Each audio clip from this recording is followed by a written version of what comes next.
All right. Good morning to those of you on the East Coast. Good morning also to those of you on the West Coast. I'm your host, Brandon Troy, also co creator of Movers and Shakers Unlimited. And thanks so much for joining us wherever you're watching from.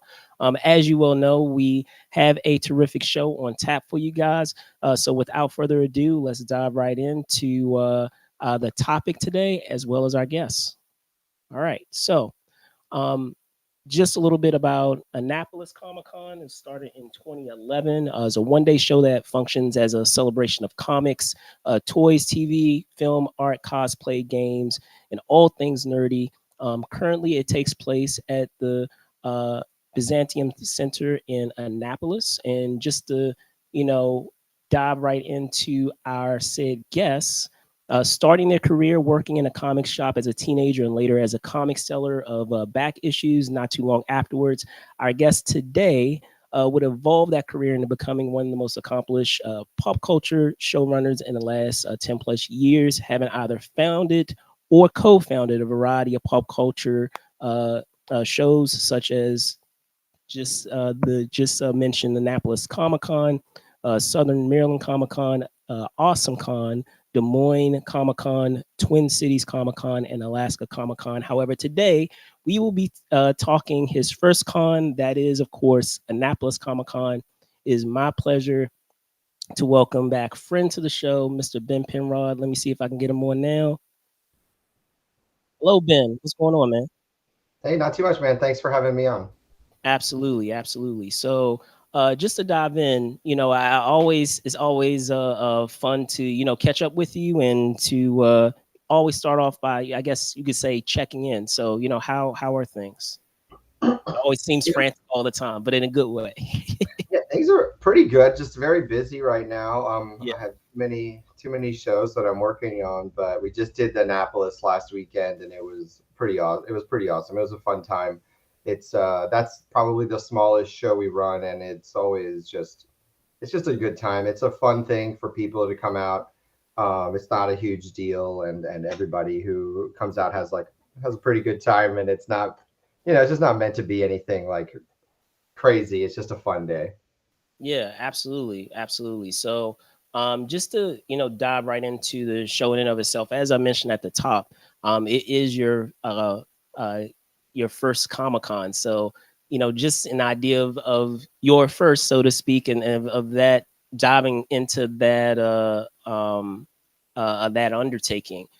Um, what does it feel like now, 13 plus years later of, still having, quote unquote, this baby of yours that you started, 13 years ago and you of course moved on to other things as you just mentioned, but um to, still have this show, ongoing. Yeah, it's really cool. It feels special to have something that's been going on for so long, and it feels it feels special to be a part of it and to have a lot of the same people a part of it who were helping me out at the very first one. That was mostly just like my friends and family kind of came out to help me. Uh, and I started that one with Steve from Third Eye Comics. Right. And they Third Eye was at the they were at the con last weekend. They had a big booth there, so it's just something cool, and it just it feels special to still be a part of it, even though it's not like it's not really a big deal as a show. It's not anything. We don't bring in celebrities for that one or anything like that, but it's fun to be there and be a part of it. Absolutely. And to speak further to that, I'm glad you brought up, that component of it being, more of a niche show and more of a show that I feel like goes back to, your roots of comics. And and I don't think I've ever asked you this, but was there ever any temptation to, change the nature of the show, or did what were the have the other shows allowed you to kind of venture out into other things without kind of messing up the makeup of this first show? Well, excuse me. I think Awesome Con was kind of us, doing the same show but growing it up larger. and it just Annapolis isn't like a huge city. It doesn't have a big convention center like that. So, you know, we we wanted to kind of grow it. There wasn't anything in DC, so that's what we did. I think for Annapolis, like we're in the best possible venue in Annapolis for a show like this, and it's I think we had, I don't know, 70 tables, maybe 50, 60 vendors there. Like it wasn't a huge deal. It wasn't a huge thing. But there really isn't like a big convention center that we can use in Annapolis anyway if we wanted to grow it up. So, we might do some things a little bit differently next year. We might do, I'm not opposed to changing things up a little bit, but it's always going to be kind of a smaller thing. Gotcha. And to kind of switch gears, so to speak, as you well know, with this show, a big part of it is allowing a lot of the folks that are watching, that may have those similar interests in terms of venturing down that same path, is in talking about this show. Everyone has their own approach on how they go about that same path. But what would you say it is? Because, and this isn't any slight against anyone else, but it's just a reality, is what do you feel are some things that have allowed you to continue onwards, year after year, with any size show, whether it's a niche show such as Annapolis Comic Con, or even some of the larger shows that you do, that you feel has kind of been something that other folks that have journeyed down that same path and had every intention of continuing down that path, that have been, you feel like have been, can be stumbling blocks in terms of like longevity? Oh yeah. Well, this is my full-time job, so this is all I do. Yeah. Uh, so I don't have to worry about anything else. That said, I have plenty to worry about, but Right. I have Right. plenty to worry about. But this is all I worry about. So I just run these shows. So on that, it's a lot easier. It's not like I go to work for 8 hours and then I come home and oh, now I've got to figure out planning for a show. Like that is my 8 hours. Um, and sometimes it's a lot more than 8 hours, but that's all that I'm thinking about all day. I don't have anything else going on in here. And so like that's part of it. But uh, I don't know. I got lucky and I put in a lot of hard work. And at this point I have a lot of experience and I kind of know what to do. And I can't, a lot of the stuff that at the beginning was really hard, isn't so hard anymore because I've done it 20, 30, 40 times. So a lot of that stuff, it just comes with time and experience. And, but going back to the beginning, I don't know, I got very lucky. I had a good support system. I had a lot of people around me. I wasn't afraid to ask for advice, take advice. I wasn't afraid to throw out bad ideas just because it was something I wanted to do. Um, I wasn't, like I try not to be married to any particular thing um, that might hold me back. And so, and I was never in it to, I was always in this to make it a successful business. I wasn't in it to, um, seem like the cool guy hanging out with celebrities. Like I don't know that uh, that does seem really cool and fun, but that's not, that doesn't pay the bills. Um, so I figured if I did my best to make this a successful business, everybody would kind of win in the end. And my philosophy on making a convention, a Comic-Con business successful is to run like the most absolutely fun and engaging shows possible, and to make sure that all of our attendees have a blast. And I feel like, if that happens, like, then I'm going to have a successful business. So, putting attendees first, putting my exhibitors first, and just trying to make sure everybody gets what they need out of the show. I always felt like, the shows would be successful if I did that. So Gotcha. that's kind of, having that philosophy helps. But, I don't know, at the end of the day, I got really lucky and I worked really hard. Gotcha. And would you say that like that because it seemed like another thing that you brought to that was at some point just taking the leap and just saying okay this is what this is my main main job or my main thing that I'm involved in. Do you feel like that is something that eventually like needs to happen there in order for that to be consistent, or do you feel like it can be juggled with other things? I think there's more than one way to do this, and I've seen, there's a lot of successful conventions that do both. Like, you look at Otakon. I don't think that's anybody's full time job, but Otakon's a successful show in Baltimore or in DC now. Otakon's a successful show in DC. I don't know that Katsucon has got any full time people. Maybe they do at this point. I don't know, but Katsucon's amazing. Um, there's other shows that are run by fans, run by committees, and that's fine.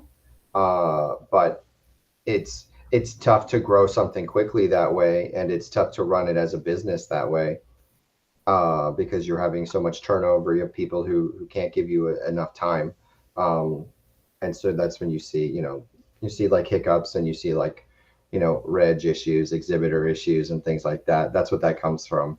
But I don't think there's one right way to do One it. size fits You know, all. but for me, I was in a position where I was basically a stay-at-home dad anyway, so uh, I didn't have another job to go to, and it was stuff that I could work on at home when I was already I'd started just buying and selling comics. That was kind of Right. like a side gig that I turned into like a major gig that then I kind of turned into a convention business. So I already had like set up a business from home, and then I just kind of shifted it to what I was doing.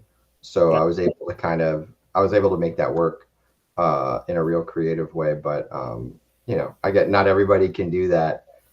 So maybe I know a lot of people ask me like, oh, how do I start a convention? I'm like, don't just go start a convention. Like, just go work for other conventions until you know what to do, basically, until you feel like it's the right thing to do. And probably 99% of people who go work for another convention would realize that they don't need to start a convention.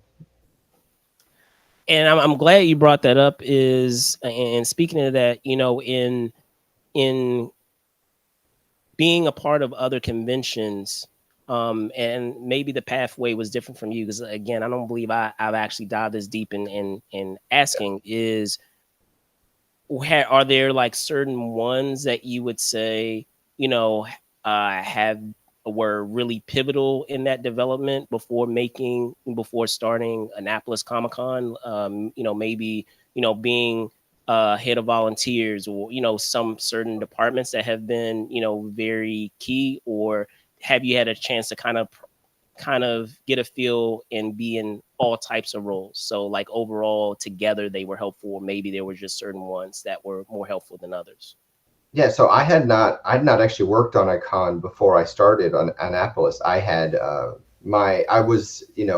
experience with conventions as an exhibitor. So Right. I had set, which is, I had set up at a lot of shows at that point. So I had been to, small hotel shows. I'd been to, big convention center shows all over the country. I was an exhibitor at San Diego. I've been an exhibitor at San Diego Comic Con since 2011. So I had a lot of experience from that side of things. I knew all of the exhibitors to kind of get started, and I knew how exhibitors were supposed, how that setup was supposed to happen. I knew what the show was supposed to look like. So I did have some experience coming in. I did not have experience actually running a convention. I got very lucky that I was, that just my skill set really suited me to doing that. And honestly, I realized very quickly that I was better at running a convention than I was at selling comics. So I was like, oh, I think I actually found the thing that I should be doing. Um, and so I felt really good about that. But I hadn't actually worked on a show before. I don't think. Just I had just sold at shows, and but I was always fascinated by, I'd get in early. I'd see how they were setting up. When I first started Awesome Con and I needed to work with a decorator, I called up a decorator who had worked on other Comic Cons before, so they knew what it was supposed to look like and how to set it up. um, so I leaned on other people who had done things before I had. So I wasn't Gotcha. just coming in and making up I wasn't making up all new rules. I was just I worked really fast to figure out what the rules were and then played within that sandbox, I guess. Gotcha. And I mean, I would imagine, because I know you were saying, you didn't explicitly like work in other roles at a convention, but I would imagine that that exhibitor piece was key because that is a main foundation of Annapolis Comic Con. So in thinking of it in another context, it Yeah. still provides, Yeah. I guess, some good insight, in the same way that a lot of times when you hear like actors talk about, sometimes the directors that they're working with, that they have a better rapport with those directors that have been in their position, that are have been actors before, outside of maybe directors that are far more technical or far more like business, focus. um Yeah. Well, I definitely consider it like a kind of experience. Where I don't know, this is my master's degree in convention and conventions. Just spending a lot of time working at conventions, not necessarily working for the conventions, but that was a level of experience. But if I was, I had spent 3 or 4 years doing 20 to 30 shows every year. If I wanted to do it a little bit quicker, I would have, maybe volunteered at some shows. But I guess I was already running my own shows at that point. Right, right, absolutely. So, some other questions that I always, I know folks might say, "Wow, it's the same question," but it's interesting because based on how you are approaching, the show, it's going to be far different for each person. So, um, Yeah. as someone who's a seasoned con goer, my question would be for you, Ben, because it's going to be different for everybody. What is your con kit? So like as someone who is a showrunner, what does that con kit look like for you while at your show? At my show, oh, Yes. yeah. So I've got so And it I could be practical things. It doesn't have to be like really, over the top, or it could be just be practical yeah. things that are Oh no. needed for you So to be able to you do know day to day. I've got I've got like a little bag that I carry with me that kind of has like, for me, probably a few extra badges of each type of badge, just because I always run into people where I'm like, somebody will find me and be like, oh, I can't, I need my exhibitor badge or I lost my, I'm like, here, got you, like, or I have staff badges because, people always come find me when they come in. They're like, oh, I haven't got my staff badge yet. I'm like, I got you. Sometimes I have day passes for whatever reason, or I have people who, my family shows up and they need a pass to get in. I've got that. I've got, my checkbook. That's important. So I usually have a knife because we're opening a lot of boxes. Uh, uh, what else is in there? Any like random stuff I buy at the show. Maybe that I got some hand sanitizer for sure. I'm trying to think of what else I put in there. I know there's something else. Envelopes. You always need envelopes for some reason. Um, maybe some postcards for the show. I don't know if I have any of those. They because the postcards have like all the information on them. So like if Okay. if somebody from the news grabs me and they're like, hey, we want to do an interview, like I'll just look at the postcard real quick just to make sure that there isn't anything that I'm forgetting, it's got the hours, it's got the celebrities, it's got the website, I'm like, okay, this is all the stuff I need to tell them when I'm on the news. uh Oh yeah, sure, yeah. and so I mean that's kind of the basis. Oh, some band-aids, I don't know, I always, that's for my show, that's kind of what it is. I got a bigger bag with like my computer and some more supplies and stuff in it, but that usually I drop that in like the show office, and then when I'm just walking around, that's that smaller bag, and then anything else that any, I just get random stuff. It's like, oh, somebody, I got to take this to this guy, so I'll have that in my bag or whatever, and then if I'm just attending a con, usually I don't bring as much. I like to just kind of go in, and unless I have something specific planned, I might just go in and with nothing, and just, I want to see I want to experience the show, right? Like I just want to feel what the show is like. And so I just kind of go in without a plan. Sometimes I like to go in, just buy a ticket, stand in line. I hate standing in line, but I'll stand in line at other shows just because I want to know. I want to know what fans are experiencing, and what it feels like to be at the show, and just walk around, have fun, talk to my friend. I know I always have friends in the exhibit hall, so talk to friends. Bump into you maybe. Um, Right.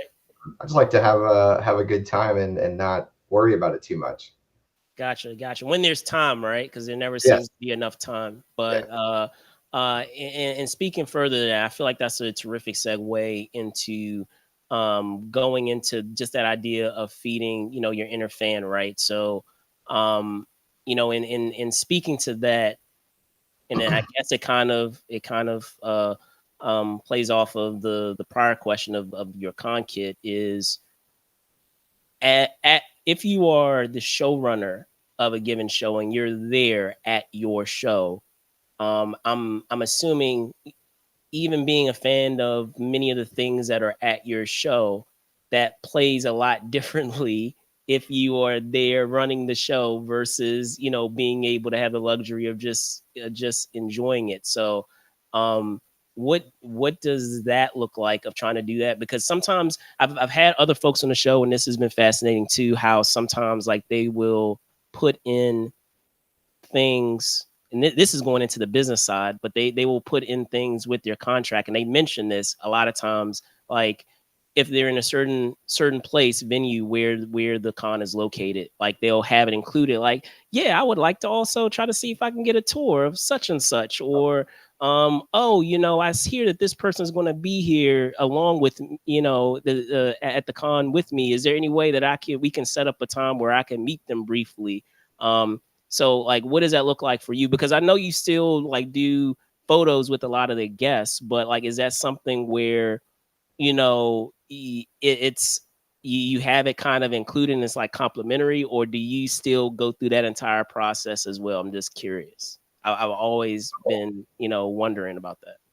Yeah, I mean, if it's my show, I'm generally just like, I'll jump in some of the photo ops and stuff like that. That's just really fun. That's kind of fun.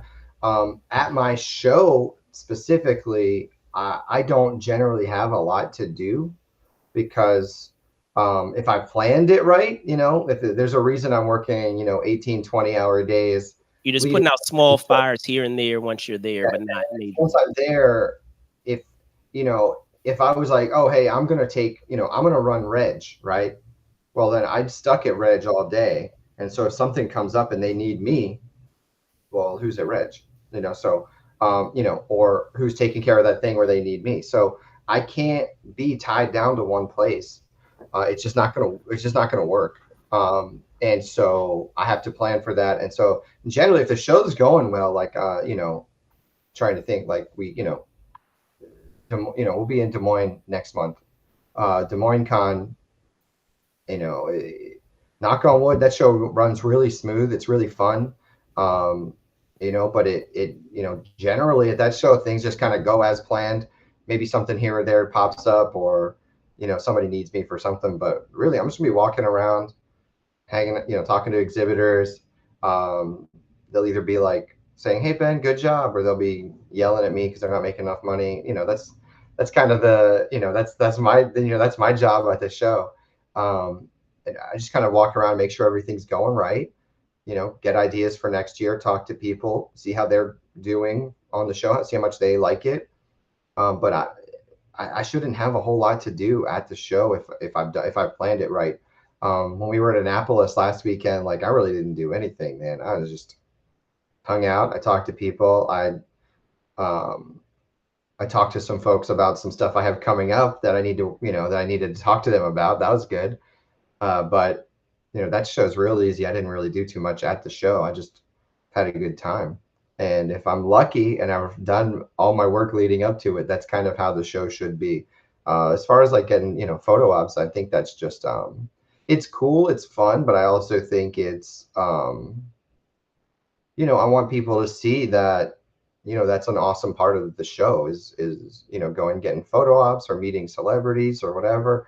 It's fun, it's cool, and like that's the reason people are coming to the show, right? So why wouldn't um I think it's cool to be able to like post that kind of stuff and let people see, the fun part of the job. I mean, and I spent a lot of the job isn't fun, and people don't see that part. It's a lot of this job is 95% spreadsheets and emails, and it's not fun, and it's stressful, and it's like that really painful kind of stress um, a lot of times. And so, once you get to the show and everything's running smoothly, it's, you can relax and breathe a little bit.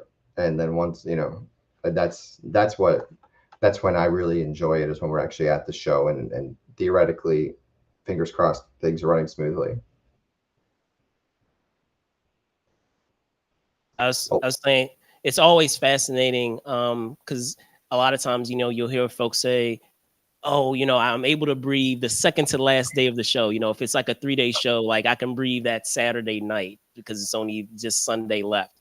Because even as much as you plan, they may just be just like stressed about just uh stress, I guess, stress for the sake of stress, where they want to make sure everything is going right, and most of the time it does, but they still have in their head like, oh, this might happen, or this might happen, or this might happen, but they still power through. So you were mentioning Des Moines just a moment ago, so I feel like it's a perfect time to get into like upcoming slates. So oh yeah. feel free, go for it. Yeah, so we've got I got a big year coming up. This is probably the most shows I've ever worked on in a year. We already did. I'm looking at my calendar. We Central Florida Comic Con in January. We did Alaska Comic Con in February. Both were great shows, big successes. Awesome Con in March. I booked the celebrities for Awesome Con. That was huge success. We are totally back. That was the biggest, maybe the biggest year we've ever had. We're at least we're getting close to that 2017 was kind of tough to beat. If you were at the 2017 Awesome Con, that was Yes, yeah, kind of that was that's pretty that wild. one's that's a high bar to Yeah, reach, but we're getting close to that again this year. And then we had Annapolis Con last weekend. So next month, Des Moines Con, May 31st through June 2nd, in Des Moines, Iowa. Man, if you had asked me a few years ago, uh, where I thought I would be, excited to be working in 2024, I probably wouldn't have said Des Moines, Iowa, but it's amazing. I love Des Moines. I love Iowa. Uh, Des Moines is such a great little town. To it's just not a town; it's a city, but it's a small city, and it's got a lot of personality. It's got some real cool restaurants, and the people who come out just really, really, really love their pop culture and stuff like that. So we have such a great show there. And then July, I'll be in San Diego. I got my booth there with Effin' Birds and my friend Brett. September, I'm working on Rose City Comic Con, so I'll be out there. I'm just helping them book their guests a little bit. And then I've also got a new con that I'm starting in Madison, Wisconsin, That's going to be so cool. Just a little 2 day show for this first year. We'll see what happens next year. Maybe we'll do 3 days. But Madison's a very cool college town, and it's going to be a really fun show. They haven't had a con like this in a long time. And then in November 8th to 10th is Twin Cities Con. That's my big show that I work on every year. I've got some huge plans for that, and tickets go on sale on May 1st for Twin Cities Con. So just, real excited about it, and it's going to be, super, super fun. I think that's my year. Shoot. Oh no, Brandon, where'd you go? I think we lost Brandon. Oh, no, I'm still here. Go ahead. Okay. But that's my year. I'm working on all those shows. Oh, at some point I'll probably figure out where to put Southern Maryland Comic Con, maybe like October or something. I haven't scheduled it yet. Gotcha, man. Always a full slate, man. So before I let you go, Ben, as always, can you tell folks where they can find you, man? Yeah, I'm at like I'm on Twitter at like at Ben Penrod, or my Ben underscore Penrod. I might be Ben Penrod on Instagram. I don't know. Just search my name, you'll see me. I mostly tweet about like wrestling, pro wrestling, and baseball. Uh, so yeah, you don't have to follow me. I'm just annoying or whatever. But just follow my shows.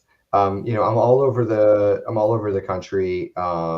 Central Florida Comic Con, Alaska Comic Con, Annapolis Comic Con, Southern Maryland Comic Con, Twin Cities Con, Des Moines Con, Madison Comic and Pop Culture Expo, and then Awesome Con. I still work on Awesome Con, and we're still we got big plans for next year.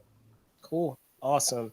Well, again, I want to thank Ben for hopping on and talking Annapolis Comic Con and of course, the future slate that he has going. I'm your host, Brandon Choi, also co-creator of Movers and Shakers Unlimited. You can find me at Brandon Choi ENT on X, I guess I should say now instead of Twitter, but also Brandon Choi _ ENT on Instagram. Thank you guys so much for watching. Be safe out there and see you soon, guys. Bye now. Awesome. Thank you.